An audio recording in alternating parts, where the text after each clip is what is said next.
first, let me introduce to you our subject. One of our major subject in tourism. Micro perspective in tourism is about working and operating of a different sectors under the tourism and hospitality industry.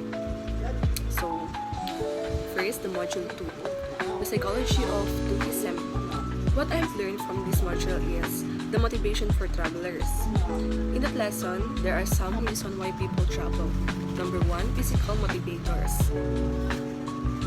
Number 2, cultural motivators. Number 3, interpersonal motivators. And number 4, the status and prestige of motivator. Here, motivation for travel is about understanding the traveler to satisfy their needs and wants. In this lesson, it also discussed the Maslow's hierarchy, the needs and travel motivations. The Planck's model of typology. And tourists, there are 3 categories. 1. Allocentric. 2. Psychocentric. 3. Mid-centric. There are also the classification of travelers based on the purpose of travel. Business travelers, leisure, or personal travelers, the elderly, and the single and couple. Last but not the least, types of tourist groups. We have 4 types. The organized mass tourist, the individual mass tourist, the explorer, and the drifter. We are at the module 4 na, tourism and culture. So yun po yung title. I've learned in this module the effects of culture on travel. Honestly, I don't really understand this module easily because this lesson helps me to understand what culture is. So culture is important to understand how individuals within that country will behave. So ayun. So in this lesson, dapat naiintindihan natin yung culture talaga. And yun, nakakapaloob din dun yung culture shock. So for example, nasa ibang country ka, then mo alam yung bawal at mga hindi dapat gawin sa ibang country na yun, pero ginawa mo pa rin. So, no culture country ka. Meron silang mga ibang culture na and tradition. So, dapat alamin natin kung ano yung mga yun para hindi tayo ma-culture shock pag nagpunta tayo ito. It also discuss here the importance of culture tourism, culture factors with tourist appeal, and that's all for module 5. The title is Transportation and Travel. The title is Transportation and Travel Evolution.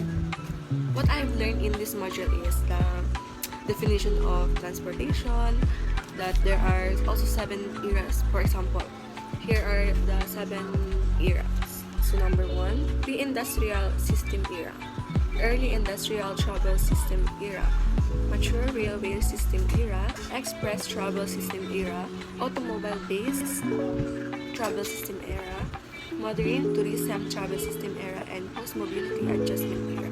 I've also learned in that there are also selection of transportation mode. Actually, mahaba-haba din tong module 5.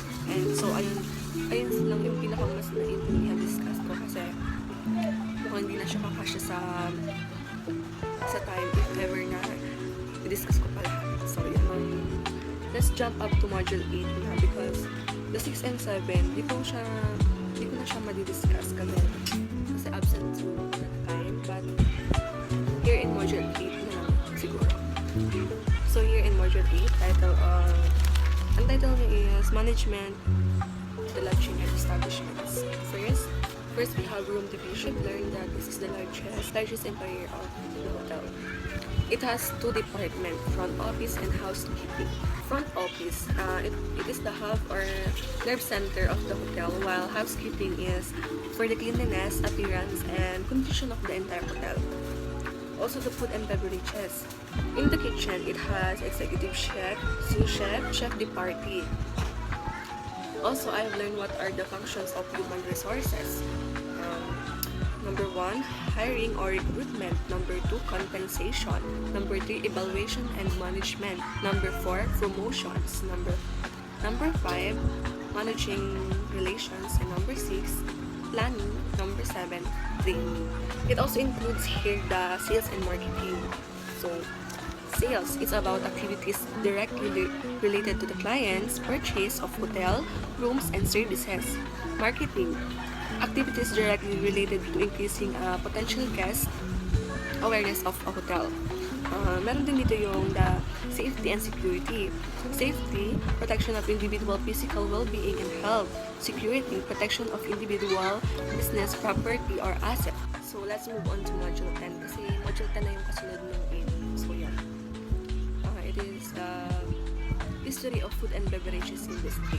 Natutunan ko dito sa module na to is it has food and beverage sector, types of food and establishment, discuss sa amin ng prop namin. So, madali na lang po and marami ako natutunan dito. Hindi ko na rin siya sasabihin kasi super haba niya. Nagawa na kami ng activity dito.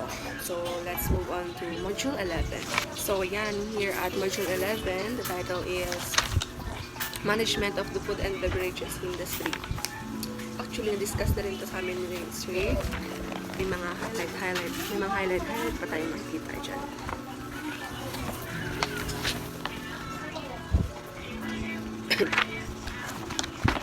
What I've learned in this module naman is yung mga job duties of the job duties of food and beverages service personnel.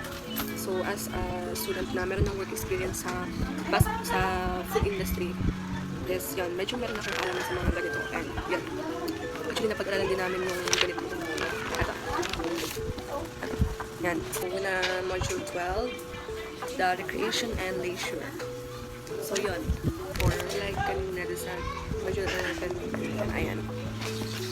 Halata naman ang napag-aralan namin yan. And yung mga highlights na din, mga mates yan.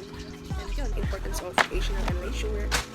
Factors promoting growth and recreation, the challenges facing the recreation service field. So, yeah. I think that's for all, and I think dito na dito magkakasya sa video ko. Meron na kami maximum na 7-10 minutes. So, ayun. Next episode na naman tatapos yung vlog natin. So, I hope you enjoy watching and listening to me about what are the things that I have learned in this module. So, that's all for today, and yes, goodbye!